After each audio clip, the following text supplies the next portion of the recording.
दोस्तों हमारे आज के इस वीडियो का टॉपिक है पैरासेक्सुअलिटी। और ये जो टॉपिक है ये टॉपिक आपके MSc first year first semester botany के पेपर सेकंड यानी कि माइकोलॉजी के यूनिट सेकंड से लिया गया है। तो टॉपिक बहुत ही इम्पॉर्टेंट है और ये एक ऐसा टॉपिक है जो कि बीएससी और एमएससी दोनों में ही पूछा गया है, दोनों के ही सिलेबस में मेंशन है। तो इस टॉपिक को मैं आपको बहुत ही सिंपल तरीके से समझाऊंगा, बट आपसे रिक्वेस्ट ये है कि आप वीडियो को पूरा देखिएगा, वीडियो को स्किप मत कीजिएगा, क्योंकि आप कोई भी पॉइंट मिस करते हैं तो आपको ये जो टॉपिक है वो अच्छे से समझ में नहीं आएगा। एग्ज़ाम के पॉइंट ऑफ व्यू से देखा जाए तो इस टॉपिक से रिलेटेड आपके एग्ज़ाम में कई सारे क्वेश्चन पूछे जाते हैं। तो वीडियो की शुरुआत करते हैं और आइए सबसे पहले समझते हैं कि पैरासेक्सुअलिटी होता क्या है। तो यदि हम बात करें पैरासेक्सुअलिटी की, तो पैरासेक्सुअलिटी फंगस के लाइफ साइकिल में पाई जाने वाली एक घटना है। तो इसे सबसे पहले 1952 में पेंटोकॉर्वो और रॉपर ने, यूनिवर्सिटी ऑफ ग्लासगो के ये दोनों साइंटिस्ट थे, इन दोनों ने पैरासेक्सुअलिटी की घटना को फंजाई में खोजा। तो इन्होंने जिस फंजाई में पैरासेक्सुअलिटी को खोजा उसका नाम था एस्परजिलस निडुलेंस, जो कि इनपरफेक्ट स्टेज था आर्मिलेरिया निडुलेंस का। तो आपको बता दें कि पैरासेक्सुअलिटी की घटना उन फंगस में देखा गया जिसमें कि सेक्सुअल रिप्रोडक्शन नहीं होता, या हम ऐसे भी कह सकते हैं कि क्लासिफिकेशन में हमने जो इम्परफेक्ट फंजाई वाला पोर्शन पढ़ा था, डिटेरोमाइसिटीज, उन ग्रुप में आपको पैरासेक्सुअलिटी देखने को मिलती है, क्योंकि डिटेरोमाइसिटीज या फिर इम्परफेक्ट फंजाई में सेक्सुअल रिप्रोडक्शन अब्सेंट होता है। तो पैरासेक्सुअलिटी एक्चुअल में होता क्या है ये समझते हैं। तो इसको समझने से पहले पहले हम समझे कि सेक्सुअल साइकिल में होता क्या है।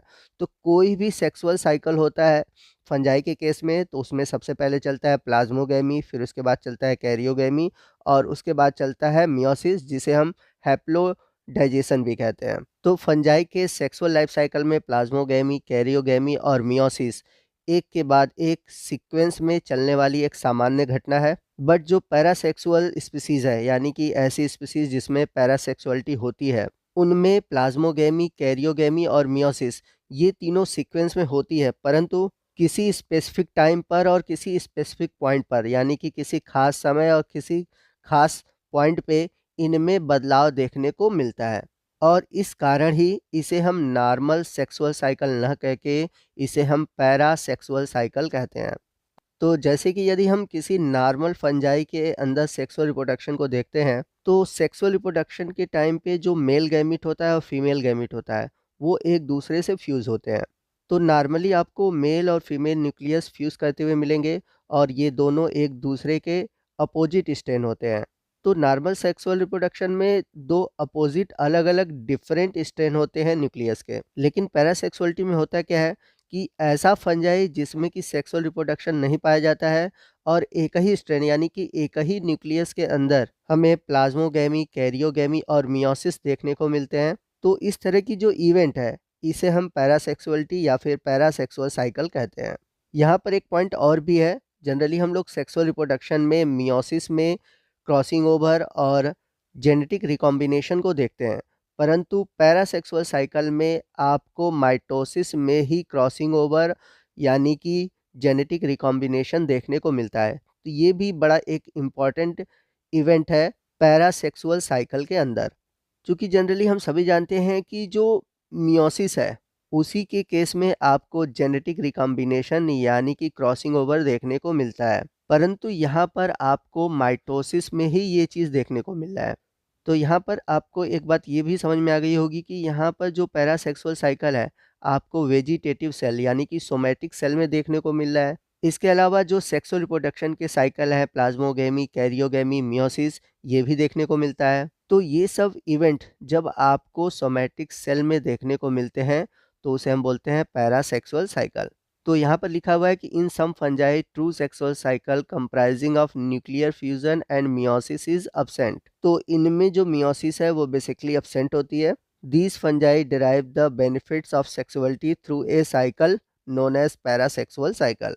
तो ऐसे फंजाई जिनमें कि सेक्सुअल रिप्रोडक्शन नहीं हो रहा है, यानी कि उन्हें जो बेनिफिट हो रहा है वो सेक्सुअल रिप्रोडक्शन का नहीं हो रहा है, तो उनके अंदर जब सेक्सुअल रिप्रोडक्शन है ही नहीं तो बेनिफिट कहाँ से मिलेगा। लेकिन फिर भी वे सेक्सुअल रिप्रोडक्शन जैसे इवेंट को चला के सेक्सुअल रिप्रोडक्शन के बेनिफिट को ले रहे हैं और ऐसे साइकिल को हम बोलते हैं पैरासेक्सुअल साइकिल।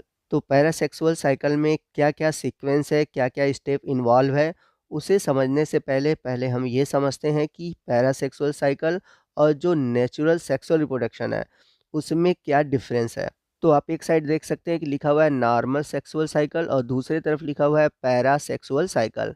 तो नॉर्मल के अंदर देखेंगे तो लिखा हुआ है nuclear fusion is in special structure. तो यहाँ पर कह रहा है कि जो न्यूक्लियर फ्यूजन है उसके होने के लिए स्पेशल स्ट्रक्चर चाहिए, यानी कि गैमिट की ज़रूरत पड़ेगी, यानी कि मेल और फीमेल युग्मक की ज़रूरत पड़ेगी। बट अगर हम पैरासेक्सुअल साइकिल में देखें तो पैरासेक्सुअल साइकिल में रेयर न्यूक्लियर फ्यूजन होता है, क्योंकि इसमें कोई स्पेसिफिक पॉइंट और कोई स्पेसिफिक टाइम फिक्स ही नहीं है कि न्यूक्लियर फ्यूजन हो सके। तो जो नॉर्मल सेक्सुअल साइकिल है वो रिप्रोडक्टिव सेल में होती है, लेकिन अगर हम पैरासेक्सुअल साइकिल की बात करें तो ये वेजिटेटिव सेल में होती है। इस पॉइंट को आप नोट कर लीजिएगा कि जो नॉर्मल सेक्सुअल साइकिल होती है वो रिप्रोडक्टिव सेल में होती है, मेल और फीमेल गैमेट्स मिले तो हुआ, लेकिन पैरासेक्सुअल साइकिल के लिए कोई भी ऐसे गैमेट्स की ज़रूरत नहीं होती, ये वेजिटेटिव स्ट्रक्चर में ही रिप्रोडक्शन करते हैं। चलते हैं दूसरे पॉइंट की ओर। तो दूसरे पॉइंट में कह रहा है कि जो नॉर्मल सेक्सुअल साइकिल होती है उसमें जाइगोट जो होता है usually persist one nuclear generation only. तो इसमें जो जाइगोट होता है केवल एक ही जनरेशन तक रहता है, उसके बाद उसमें मियोसिस डिवीजन होता है और मियोसिस के थ्रू ये हैप्लॉइड जनरेशन में कन्वर्ट हो जाते हैं। लेकिन अगर हम पैरासेक्सुअल साइकिल की बात करें तो इसमें काफ़ी समय तक जाइगोट बना रहता है और इसमें मियोसिस नहीं होता है, इसमें माइटोसिस होता है और ये माइटोसिस डिवीज़न कई बार होता है। अब यदि हम बात करें नॉर्मल सेक्स साइकिल की तो इसमें जो रिकॉम्बिनेशन होता है मियोसिस में, यानी कि जो क्रॉसिंग ओवर का प्रोसेस होता है वो मियोसिस में देखने को मिलता है और हम सभी जानते हैं कि मियोसिस के थ्रू जो क्रोमोसोम नंबर होता है वो आधे हो जाते हैं, यानी कि इसका रिडक्शन हो जाता है। लेकिन अगर हम बात करें पैरासेक्सुअल साइकिल की तो पैरासेक्सुअल साइकिल में आपको रिकॉम्बिनेशन देखने को मिलता है, वो भी माइटोसिस में। और ये जान लीजिए कि जो रिकॉम्बिनेशन है या क्रॉसिंग ओवर है वो कभी भी माइटोसिस का टर्म हो ही नहीं सकता, लेकिन पैरासेक्सुअल साइकिल में आपको माइटोसिस में रिकॉम्बिनेशन यानी कि क्रॉसिंग ओवर देखने को मिलता है। तो पैरासेक्सुअलिटी की ये एक खास बात है जो कि दूसरे डिवीजन से इसको अलग बनाती है।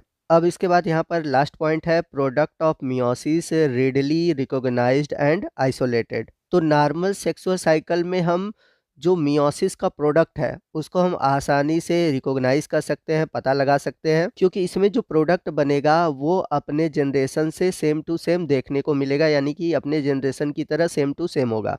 लेकिन अगर हम बात करें पैरासेक्सुअल साइकिल की, recombinant occurs among vegetative cell recognized only by the suitable genetic marker. तो यहाँ पर हमें किसी वेजिटेटिव सेल में ये पता लगाना है कि वहाँ पर जेनेटिक रिकॉम्बिनेशन हुआ है, तो उसके लिए हमें सूटेबल जेनेटिक मार्कर का प्रयोग करना होगा। हम कभी देखकर पता नहीं लगा सकते कि इनमें रिकॉम्बिनेशन हुआ है। तो यहाँ पर आप देख सकते हैं कि जो नॉर्मल सेक्सुअल साइकिल है वहाँ पे नॉर्मल प्रोसीजर फॉलो होता है, लेकिन अगर हम बात करें पैरासेक्सुअल साइकिल की तो यहाँ पर आप देख सकते हैं कि कहीं भी नॉर्मल सीक्वेंस जो है या नॉर्मल जो थ्योरी है वो फॉलो ही नहीं होता। तो नॉर्मल सेक्सुअल साइकिल में आपको नॉर्मल इवेंट और नॉर्मल प्रोसीजर देखने को मिलेंगे, लेकिन पैरासेक्सुअल साइकिल में आपको कहीं भी नॉर्मल इवेंट और नॉर्मल प्रोसीजर देखने को नहीं मिलेंगे। आई होप आपको समझ में आ गया होगा कि पैरासेक्सुअल साइकिल है क्या और ये कैसे नॉर्मल सेक्सुअल साइकिल से अलग है। नेक्स्ट वीडियो में हम बात करेंगे कि पैरासेक्सुअल साइकिल किन इवेंट से होकर गुजरता है, पूरा इसका स्टेप क्या है और ये कैसे फॉलो करता है। तो पैरासेक्सुअल साइकिल के प्रोसीजर को हम अगले वीडियो में डिस्कस करेंगे। आपको आज का वीडियो कैसा लगा कमेंट करके ज़रूर बताइएगा। वीडियो अच्छा लगा हो तो वीडियो को लाइक और शेयर करना मत भूलिएगा और कोई भी डाउट हो आप हमसे कमेंट करके पूछ सकते हैं। तो दोस्तों मिलते हैं अगले वीडियो में अगले टॉपिक के साथ, तब तक के लिए जय हिंद, जय भारत।